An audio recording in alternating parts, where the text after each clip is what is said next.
नमस्कार बच्चों, गुरु ज्ञान क्लासेस में आप लोगों का एक बार फिर से स्वागत है। अब मैं जैसा कि कक्षा 9 की क्लासेस ले रहा था संख्या पद्धति पर, इसके पहले मैंने 3 लेक्चर लिया है। तो जिन लोगों ने नहीं देखा है पहले वो 3 लेक्चर देख लें। उसके बाद आज मैं लेक्चर नंबर 4 शुरू करने जा रहा हूँ संख्या पद्धति का। आज मैं बात करूँगा अपरिमेय संख्याओं के बारे में। तो बच्चों, परिमेय संख्याओं के बारे में हमने पढ़ा और कौन कौन सी संख्याएं प्राकृतिक संख्याएं होती हैं, कौन सी पूर्णांक संख्याएं हैं, कौन सी पूर्ण संख्याएं हैं, ये सब हम देख चुके हैं। आज हम देखेंगे अपरिमेय संख्याओं के बारे में। तो चलिए बच्चों शुरू करते हैं लेक्चर 4। अपरिमेय संख्याएं किसे कहते हैं? तो बच्चों, परिमेय संख्याएं किन्हें कहते हैं पहले हमें ये पता होना चाहिए। तो जैसा हमने बताया था कि जिन्हें हम P/Q के रूप में दर्शा सकें, जहाँ पे P क्या है, एक पूर्णांक है और Q भी क्या है, पूर्णांक है। लेकिन यहाँ पे क्या शर्त है कि Q जो है वो कभी भी 0 नहीं होना चाहिए। तो ये तो हो गया परिमेय संख्या। अब अपरिमेय संख्या क्या है? तो बच्चों, अपरिमेय संख्या को अंग्रेजी में कहते हैं इरेशनल नंबर। क्या बोलते हैं बच्चों? Irrational number. इरेशनल नंबर अंग्रेजी में कहते हैं। तो क्या होते हैं? तो वे संख्याएं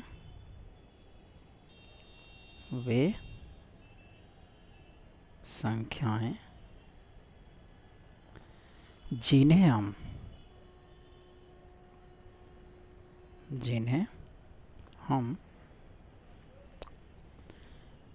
P/Q के रूप में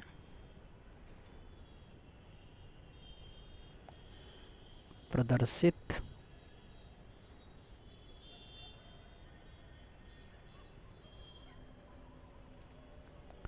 न कर सकें,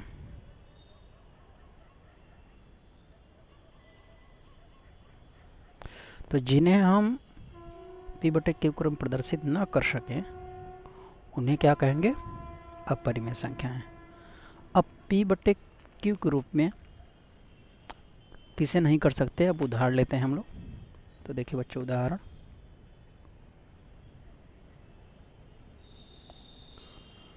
जैसे कि वर्गमूल में 2।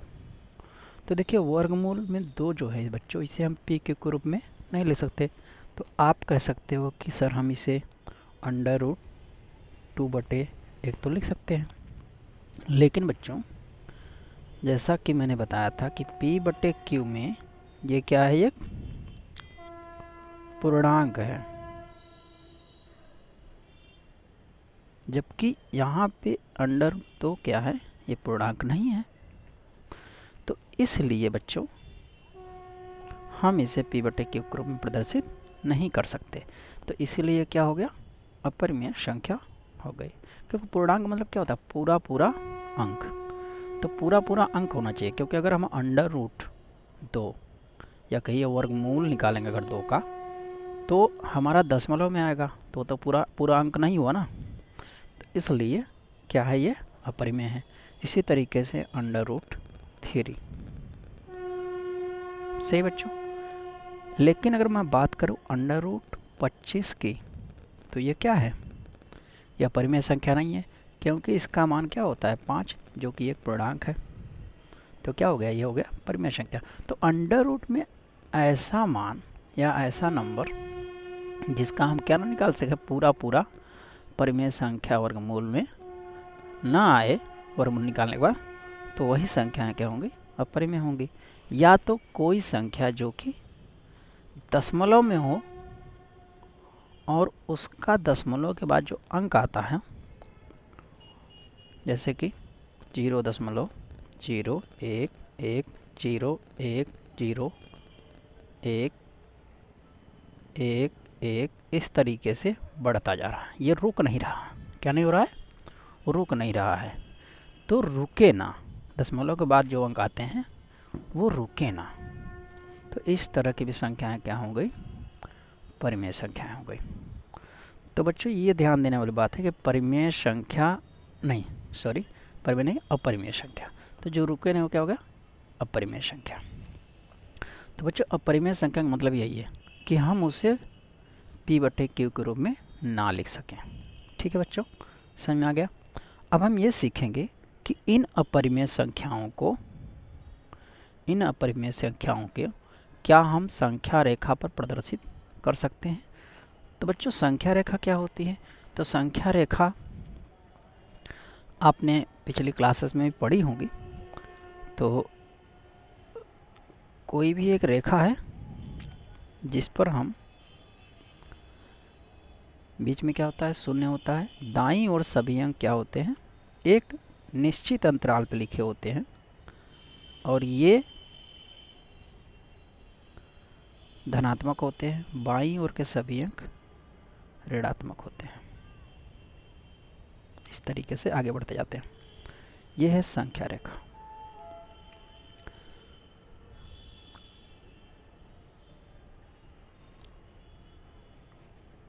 तो इस संख्या रेखा पर हम अपरिमेय संख्याओं को प्रदर्शित करने का तरीका सीखेंगे।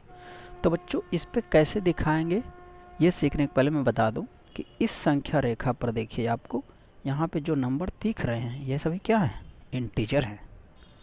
क्योंकि इसे -0 और प्लस के अंक भी हैं तो ये इंटीजर हुआ। लेकिन इन्हीं के बीच में अपरिमेय संख्याएं भी हैं। तो अपरिमेय संख्याओं को और परिमेय संख्याओं को मिलाकर हम संख्या रेखा पर संख्या को प्रदर्शित करते हैं। तो जब दोनों को मिला दिया जाता है तो उसे एक नया नाम दे दिया जाता है जिसे हम कहते हैं वास्तविक संख्याएं। क्या बोलते हैं बच्चों, वास्तविक संख्याएं। तो वास्तविक संख्याएं क्या होती हैं, परिमेय और अपरिमेय दोनों को मिलाकर बोलते हैं वास्तविक संख्याएं। अब देखिए अपरिमेय संख्याओं को कैसे हम संख्या रेखा पर दिखाएंगे, अभी बच्चों हम लोग सीखते हैं। तो वास्तविक संख्याओं को अंग्रेजी में कहते हैं रियल नंबर्स। ठीक है बच्चों, चलिए तो अब हम देखते हैं कि कैसे हम उसे संख्या रेखा पर दिखाएंगे। जैसे कि हम पहला उदाहरण लेंगे √2 या अंडर में 2, या तो आप कह सकते हैं वर्गमूल में 2। तो संख्या रेखा हम खींचेंगे यहाँ पे। तो बच्चों देखिए यहाँ पे हो गया आपका 0, इस तरफ -1। बच्चों यहाँ पे ध्यान देने जो ये गैप है इन दोनों के बीच, ये हमेशा क्या होना चाहिए, बराबर होना चाहिए। जैसे कि यहाँ पे इसके बीच में 1 इकाई का अंतर है, 1 इकाई का अंतर है ना बच्चों, 1 इकाई का अंतर है। इसी तरीके से इस तरफ भी बराबर दूरी पर हम संख्याओं को दिखाते हैं, 1 2 3 4। अब देखिए बच्चों कैसे हम दिखाएंगे √2 को। तो बच्चों √2 कैसे प्राप्त करेंगे, जैसे कि एक त्रिभुज बनाइए। कौन सा त्रिभुज, हम वर्गमूल की बात कर रहे हैं, है ना, मतलब वर्ग जानते हैं क्या होता है, ऐसी आकृति जिसके चारों भुजाएं, या ऐसा चतुर्भुज जिसके चारों भुजाएं बराबर हो, उसे हम वर्ग कहते हैं। ठीक है बच्चों, तो ये यहीं से आया है ना, वर्गमूल। तो अब देखिए एक वर्ग बनाकर समझिए, एक वर्ग हो गया ये, यहाँ पे एक मिनट बच्चों में आपको एक और हो गया। देखिए अब इन की ए भुजा भी मान लीजिए एक है, ए भी एक है, ए भी एक है, ए भी है, हो गया एक। तो इसका जो विकर्ण होगा ये, तो आपने पाइथागोरस पढ़ा होगा। क्या पढ़ा होगा? पाइथागोरस।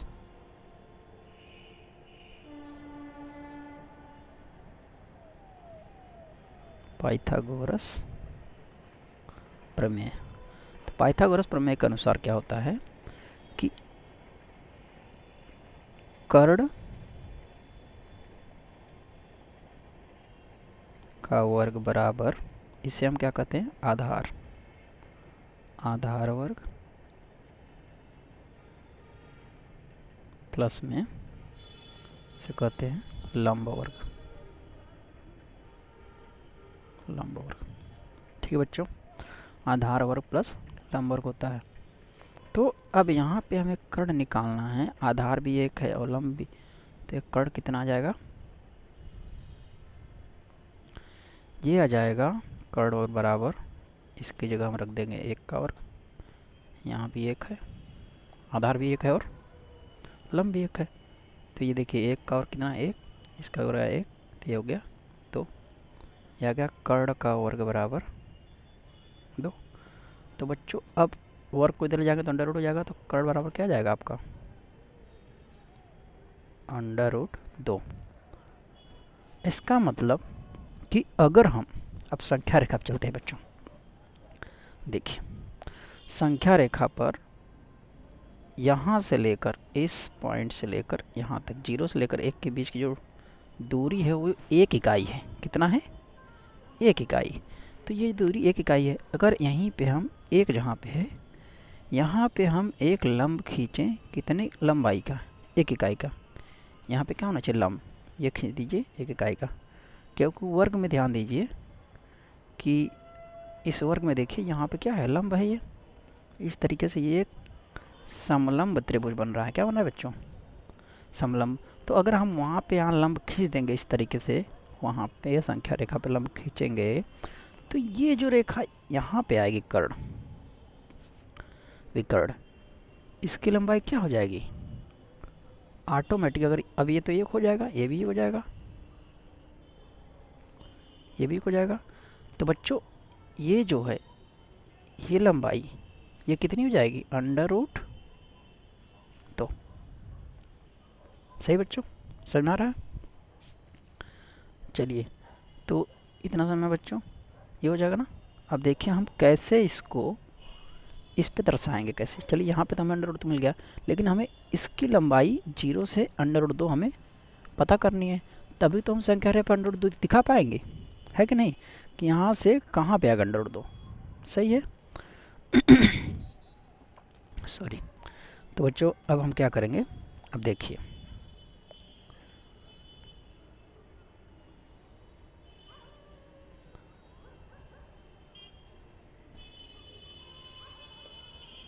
बच्चों, ये हो गया अंडर रूट 2। अब आप प्रकार लीजिए, प्रकार ले लीजिए। प्रकार को एक पॉइंट यहाँ पर रखिए, शून्य पर। दूसरा पेंसिल वाला नोक यहाँ पे रखिए, नुकीला सिरा यहाँ पे रखिए, और पेंसिल वाला पार्ट यहाँ पे। अब यहाँ से प्रकार से इसकी लंबाई लेते हुए एक चाप बनाएंगे बच्चों। तो चाप जब खींचेंगे तो चाप इस तरीके से जाएगा प्रकार का। सही है। यहाँ से इस तरीके से चाप इस पर आएगा। तो अब ये जिस बिंदु पे आएगा,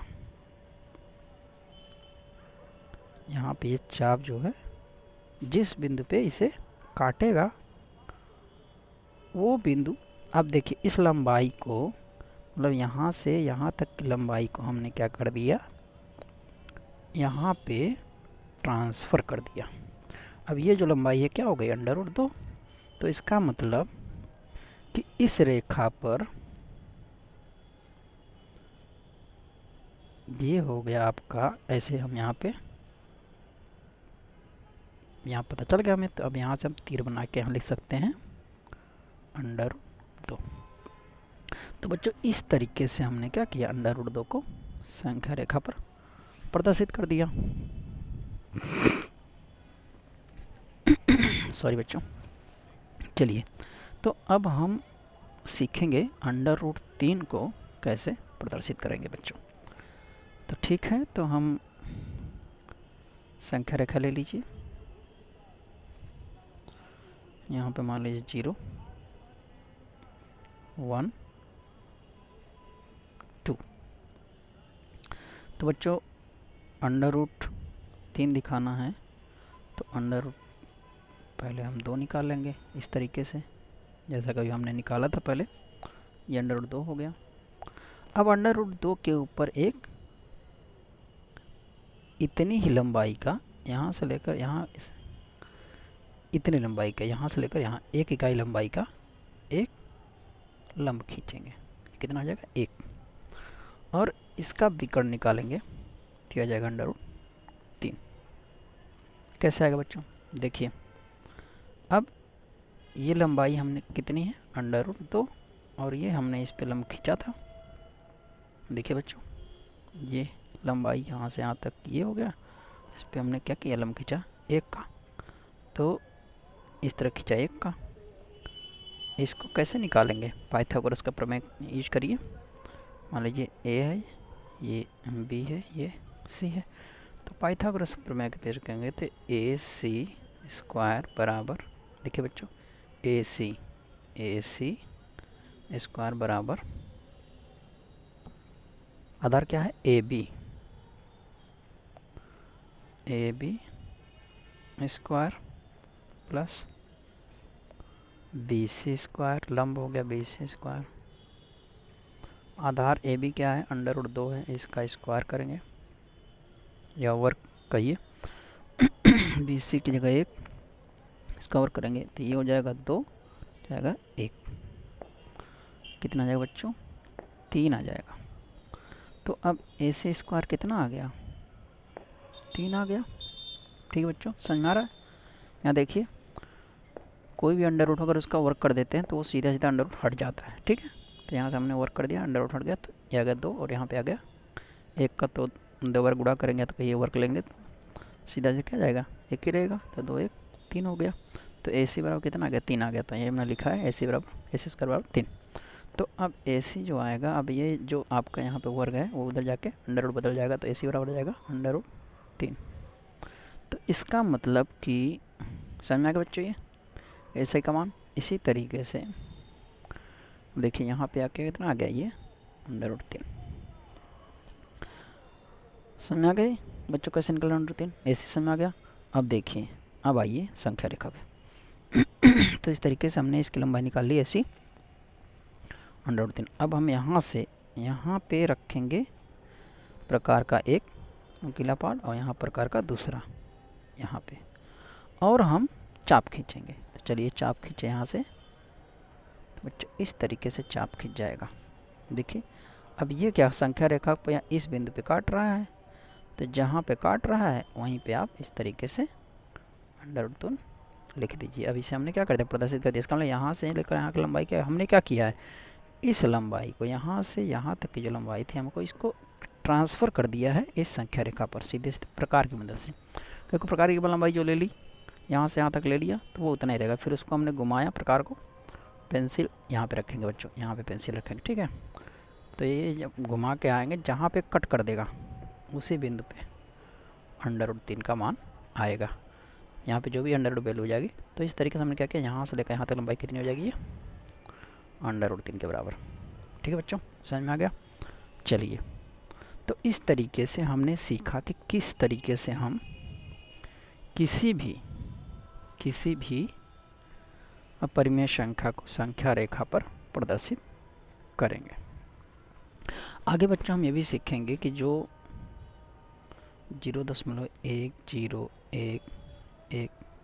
इस तरह की संख्या है उसे हम कैसे प्रदर्शित कर सकते हैं, वो बाद में देखेंगे बच्चों। हम अभी फिलहाल यहीं तक हम बात करेंगे।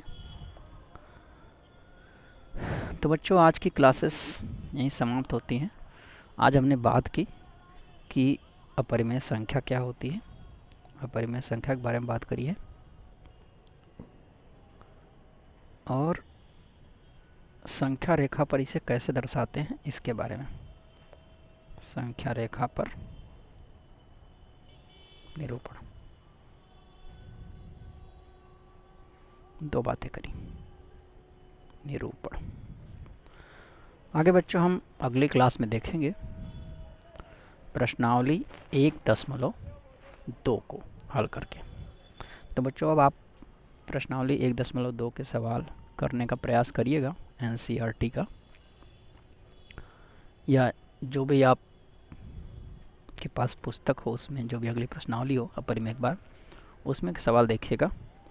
और जो भी ना समझ में आए आप कमेंट में लिख सकते हैं, तो मैं उसका उत्तर देने का प्रयास करूंगा।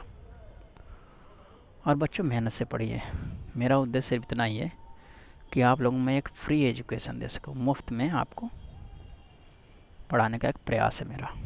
तो आशा करता हूं कि आप लोगों को पसंद आया होगा।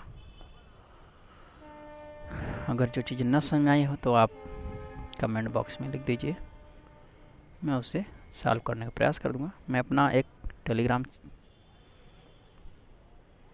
चैनल भी शुरू करने वाला हूं, तो टेलीग्राम पे जुड़कर आप अपने प्रश्नों का हल प्राप्त कर सकते हैं, उस पर हमसे क्वेश्चन पूछ सकते हैं। उसको भी मैं जल्द ही अपने